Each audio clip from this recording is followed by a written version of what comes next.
তো আপনারা যারা ইউএসএ তে আসতে চাচ্ছেন, ইউএসএ তে মাস্টার্স করতে যাচ্ছেন নেক্সট ইয়ারে, তাদের জন্য আসলে এই ভিডিওটা বানানো। তো আমি আসলে এখানে বলতে চাচ্ছি যে নেক্সট ইয়ারে যদি আপনারা অ্যাপ্লাই করতে চান তাহলে কোন কোন বিষয়গুলো আপনাদের লাগবে, কিভাবে প্রিপারেশন নেবেন, কি করতে হবে না করতে হবে, এইসব বিষয়গুলো নিয়ে আজকে আমি কথা বলতে যাচ্ছি সংক্ষিপ্ত খুব। আর পরবর্তীতে আমি ডিটেইল হয়তো বা প্রত্যেকটা টপিক নিয়ে ডিটেইল কথা বলবো আমি। তো ফার্স্টেই চলে আসা যাক যে আসলে আপনারা যদি আসতে চান তাহলে আসলে কোন সময়ের জন্য অ্যাপ্লাই করবেন, স্প্রিং এর জন্য নাকি ফলের জন্য। তো আসলে স্প্রিং বা ফল জিনিসটা আসলে কি? স্প্রিং হচ্ছে আসলে আগামী বছরের জানুয়ারি বা ফেব্রুয়ারি থেকে যে সেশনটা শুরু হবে সেটাকে আমরা বলে থাকি স্প্রিং।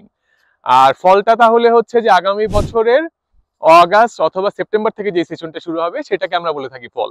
এই দুইটার মধ্যে আসলে আপনি কোনটা চুজ করবেন সেটার বিষয়ে যেটা হচ্ছে যে আপনি যদি ফলেই নর্মালি দেখা যায় যে ফান্ডিং অপরচুনিটিটা বেশি থাকে। ফান্ডিং মানে হচ্ছে আপনাকে স্কলারশিপ দিবে বা টিচিং অ্যাসিস্ট্যান্টশিপ দিবে কিনা সেটা। তো ফলে আসলে এটা বেশি থাকে এবং অনেকগুলো ইউনিভার্সিটি আসলে কারিকুলাম ফল থেকেই শুরু হয়, স্প্রিং এ থাকে না। সো আসলে বেটার হচ্ছে যে ফলের জন্যই ট্রাই করা। আচ্ছা, এখন আর যদি আমি বলি যে স্প্রিং এর জন্য ট্রাই করা, তাহলে স্প্রিং এর জন্য আসলে আপনাদের ওই সময়টা অলরেডি চলে গেছে, এখন আর স্প্রিং এর জন্য খুব একটা সময় নাই। তো ফলের জন্য যদি ট্রাই করেন তাহলে কোন মাসের মধ্যে আপনার অ্যাপ্লিকেশনটা শেষ করে ফেলতে হবে, তাহলে যেটা হচ্ছে যে ডিসেম্বরের মধ্যে শেষ করে ফেলাটা বেটার।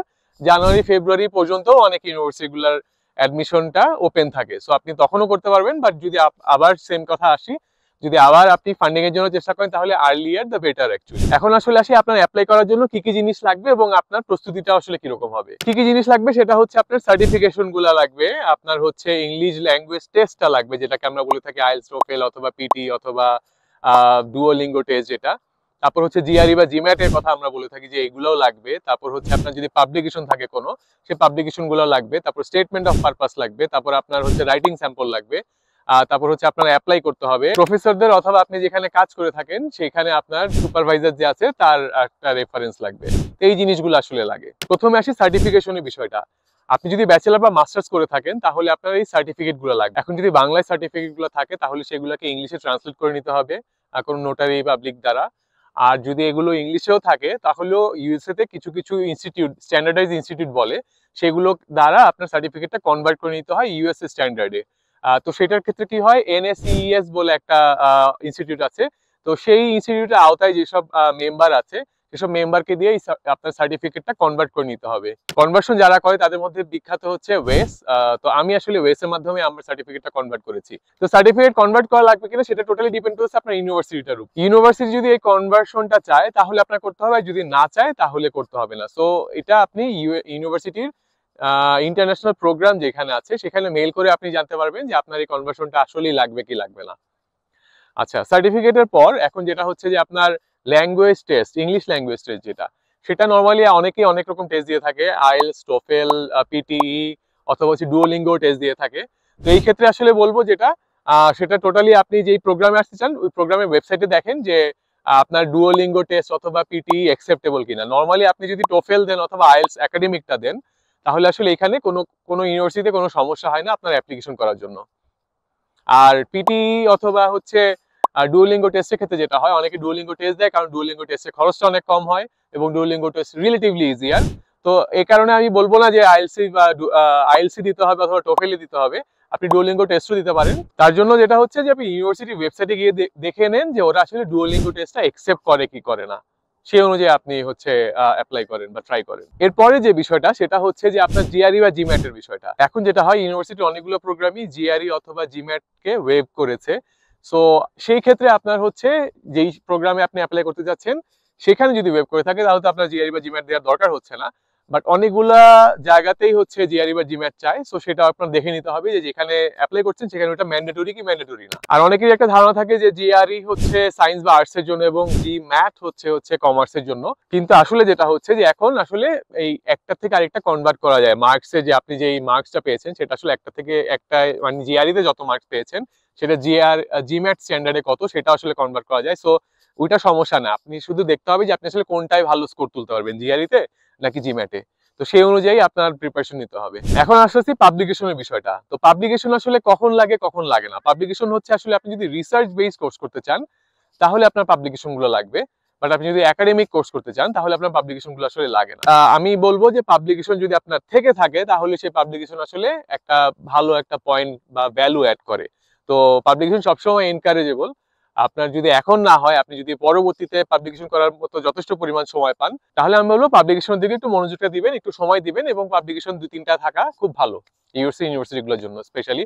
কারণ আপনি জানেন না যে আসলেন আপনি মাস্টার্সে, পরবর্তীতে যদি আপনার পিএইচডি করার ইচ্ছা থাকে তখন তো আসলে আপনার পাবলিকেশন লাগবে। সো যদি সময় থাকে হাতে, যথেষ্ট পরিমাণ সময় থাকে, সুযোগ থাকে, সুবিধা থাকে, ক্যাপাবিলিটি থাকে, তাহলে আমি বলবো যে অবশ্যই পাবলিকেশন করে ফেলবেন। এবার আসতেছি স্টেটমেন্ট অফ পারপাসের বিষয়। তো স্টেটমেন্ট অফ পারপাস আসলে এমন একটা জিনিস, এমন একটা লেটার বা এমন একটা স্ক্রিপ্ট যেটা হচ্ছে বলে দিবে ইউনিভার্সিটিকে, কারণ ইউনিভার্সিটি আপনাকে চিনে না।